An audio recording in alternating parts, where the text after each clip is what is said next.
So hi guys, welcome to my YouTube channel pharma Pathshala. आज का हमारा टॉपिक रहने वाला है मैकेनिज्म ऑफ रिस्पायरेशन के बारे में। इससे पहले हमने बहुत ही अच्छे से डिफाइन किया था रिस्पायरेटरी सिस्टम के बारे में एंड लंग्स के बारे में। सो अगर आपने वो वीडियो नहीं देखी तो प्लीज़ जाकर देखिए, क्योंकि जो हमारा रिस्पायरेटरी सिस्टम एंड लंग्स जो टॉपिक है ये एग्ज़ाम के पॉइंट ऑफ व्यू से बहुत ही इम्पॉर्टेंट होते हैं। ना हम इस वीडियो में मैकेनिज्म ऑफ रिस्पायरेशन को डिफाइन करें तो इसमें देखें क्या होता है।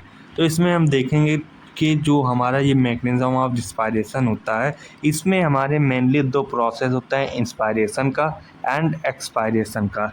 इंस्पायरेशन मीन जब हम बॉडी के अंदर ऑक्सीजन को इनटेक करते हैं तो हम इसे इंस्पायरेशन कहते हैं। मीन जब हम ऑक्सीजन को अपने बॉडी के अंदर इनहेल करते हैं या सांस लेते हैं तो इसे हम इंस्पायरेशन कहते हैं। एंड जब हम बॉडी से बाहर कार्बन डाइऑक्साइड को अपने बॉडी से बाहर निकालते हैं तो हम इसे एक्सपायरेशन कहते हैं।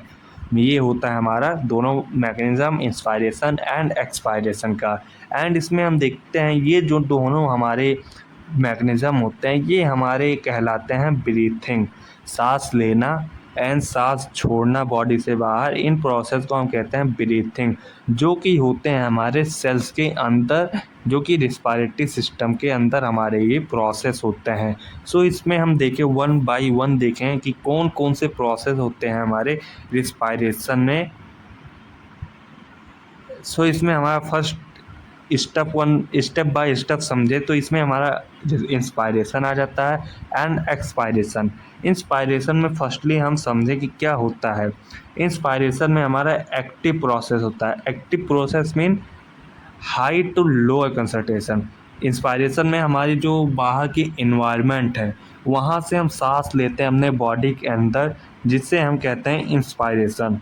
एक्सपायरेशन में हमारा पैसिव डिफ्यूज़न या तो प्रोसेस होता है। इसमें क्या होता है, जब हम बॉडी से बाहर CO2 को अपने बॉडी से बाहर निकालते हैं तो इसे हम एक्सपायरेशन कहते हैं।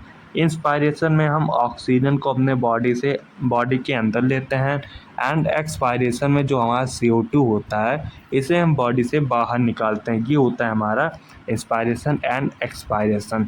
देन हम सेकंड स्टेप देखें कि हमारा जो ये इंस्पायरेशन होता है, जब हम सांस लेते हैं अपने बॉडी के अंदर तो हमारा जो ये रिब्स केव्स होता है, रिब्स केव्स जो होता है ये फॉरवर्ड एंड आउटवर्ड की तरफ जाने लगता है। फॉरवर्ड एंड आउटवर्ड मीन जब हम सांस लेते हैं, यहाँ पर देखिए जब हम सांस लेते हैं तो जब ये हमारा ऑक्सीजन हमारे बॉडी के अंदर जाता है, लंग्स के अंदर जाता है, तो ये जो हमारा रिब्स होता है, ये दोनों हमारे जो रिब्स होते हैं जो कि 20 पेयर्स में रहते हैं, ये हमारे अपवर्ड जाने लगते हैं। मीन बाहर की ओर जाने लगते हैं हमारे ये रिब्स केस, जिससे जो हमारा ये थोरेसिस कैविटी जो होता है इसका जो वॉल्यूम रहता है वो बहुत ही ज़्यादा रहता है एंड वॉल्यूम बढ़ जाता है हमारे थोरेसिस कैविटी का। एंड जो ये हमारा डायफ्राम होता है, इसी दोनों लंग्स के नीचे हमारा प्रेजेंट होता है डायफ्राम। ये होता है हमारा डायफ्राम होता है, जो कि जब हम सांस लेते हैं तो हमारा ये डायफ्राम नीचे की ओर जाने लगता है। देन हमारा जो थोरेसिस कैविटी होता है पूरा ये हम इसका जो वॉल्यूम होता है ये बढ़ जाता है। एंड ये अगर हम एक्सपायरेशन में समझें, जब हम सांस लेते हैं अपने बॉडी के अंदर तो हमारा जो ये रिब्स जब हम सांस छोड़ते हैं अपने बॉडी से बाहर तो हमारा जो ये रिब्स केस होता है ये अंदर की ओर सिकुड़ने लगता है। ये रिब्स केस पूरा अंदर की ओर जाने लगता है एंड डायफ्राम पूरा अंदर की ओर जाने लगता है। एंड वही एक्सपायरेशन में हमारा सब चीज़ का वॉल्यूम कॉन्ट्रैक्ट होने लगता है एंड इसका डिक्रीज़ होने लगता है।